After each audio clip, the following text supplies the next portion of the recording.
नमस्कार, इन खबर में आपका स्वागत है। किसानों ने आज अनशन किया और जिला मुख्यालयों पर प्रदर्शन किया।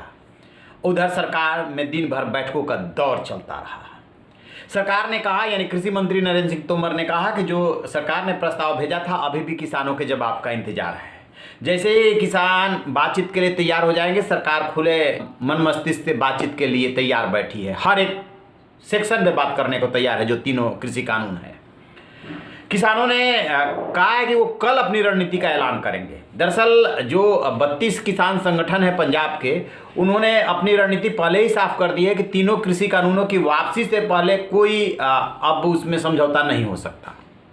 और सरकार का कहना है कि हम तीनों कृषि कानून वापस नहीं लेंगे। आप एक एक सेक्शन पे बात कीजिए, जहाँ पे आपको ऑब्जेक्शन है और लगता है किसानों को नुकसान हो रहा है, उसमें हम संशोधन करने को तैयार है। तो बात इसी पे अटकी हुई है। इधर पिछले 2 दिनों में देश भर के किसान संगठन आकर के मिल रहे हैं कृषि मंत्री नरेंद्र सिंह तोमर से, और तैयारी ये है कि संदेश दिया जा रहा है कि और भी किसान संगठन हैं जो मानते हैं कि ये किसानों के हित में है कानून। तो इस तरीके से जो पंजाब के किसान संगठन हैं, उनको कहीं ना कहीं संदेश दिया जा रहा है कि इन 32 या 35 किसान संगठनों से काम नहीं चलेगा। 507 किसान यूनियन हैं, और किसान यूनियन भानुगुट अलग जो है सरकार से मिल चुका है। BM सिंह वाला किसान संघर्ष समिति कोऑर्डिनेशन कमेटी जो है वो अलग मिल चुकी है।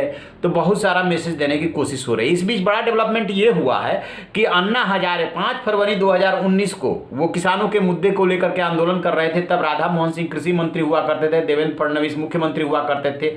सब ने उनको मनाया था। मनाने के बाद राधा मोहन सिंह ने लिखित में आश्वासन दिया था। उन्होंने उस पत्र की प्रति लगाते हुए नए कृषि मंत्री को चिट्ठी लिखी है और कहा है कि कोई भी किसानों से रिलेटेड मांग पूरी नहीं की गई। न तो स्वामीनाथन कमेटी की सिफारिशों के मुताबिक जो C2 का फार्मूला है उसके हिसाब से इनको समर्थन मूल्य मिला, अभी जो A2 के हिसाब से मिलता है।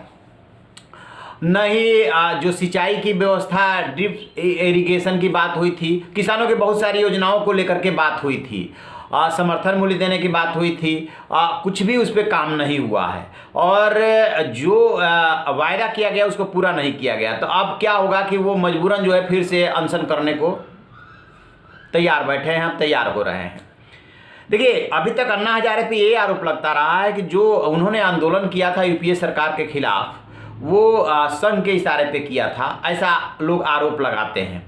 और जैसे ही मोदी सरकार आई, अन्ना हजारे चुप बैठ गए। 2019 में उन्होंने कुछ थोड़ी सी सुबगाहट शुरू की तो मंत्री मनाने पहुंच गए। और अब किसानों का इतना बड़ा आंदोलन छिड़ा हुआ है तो सवाल उठ रहे हैं अन्ना हजारे पे। लिहाजा अन्ना हजारे ने ये वार किया है कि हम जो है किसानों के लिए अनशन करेंगे। किसानों को समर्थन मूल्य मिलना चाहिए, C2 के हिसाब से मिलना चाहिए। उसमें एक्चुअली A2+ और C2 का फार्मूला है। C2 जो है सबसे बेस्ट है, क्योंकि उसमें किसान की जो मजदूरी होती है, जो परिवार की मेहनत होती है, वो सब उसमें, और जो लागत होती है सब उसमें कॉस्ट लगाई जाती है, और उसका ड्योढ़ा दे दीजिए तब माना जाएगा।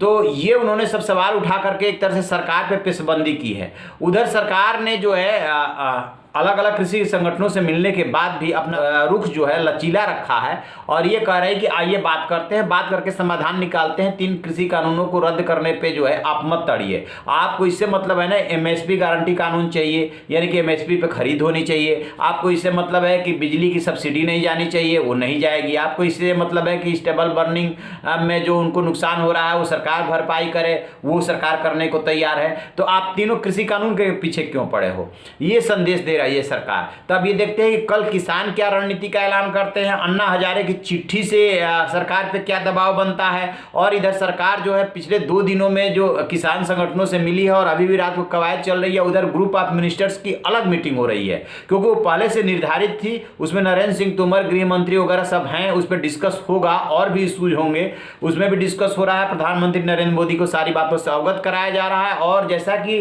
हरियाणा के deputy chief minister Dushyant Chautala, रक्षा मंत्री राजनाथ सिंह, कृषि मंत्री नरेंद्र सिंह तोमर, सड़क परिवहन मंत्री और MSME मिनिस्टर जो है नितिन गडकरी, उन सबसे मिल रहे हैं और बता रहे हैं कि कैसे परिस्थितियों को संभाला जाए। तो उससे भी उम्मीद जगी है कि दुष्यंत चौटाला जो सक्रिय हुए हैं, उसमें हरियाणा के किसानों को साधने की कोशिश हो रही है, और उनकी बातें ये संदेश देने की कोशिश हो रही है कि आपकी सारी बातें मानी जा रही है। देखते हैं नतीजा क्या निकलता है, क्योंकि 48 घंटे कहा गया था कि 48 घंटे में दुष्यंत चौटाला को बताया गया था कोई ना कोई समाधान निकलेगा। तो सबकी नज़र अब कल पे है कि किसान क्या अपनी रणनीति का ऐलान करते हैं और सरकार क्या करती है। जैसे कोई अपडेट मिलेगा हम आपसे साझा करेंगे। आप रहिए ना बेखबर, देखते रहिए इन खबर। Thank you. इन खबर चैनल को सब्सक्राइब करें।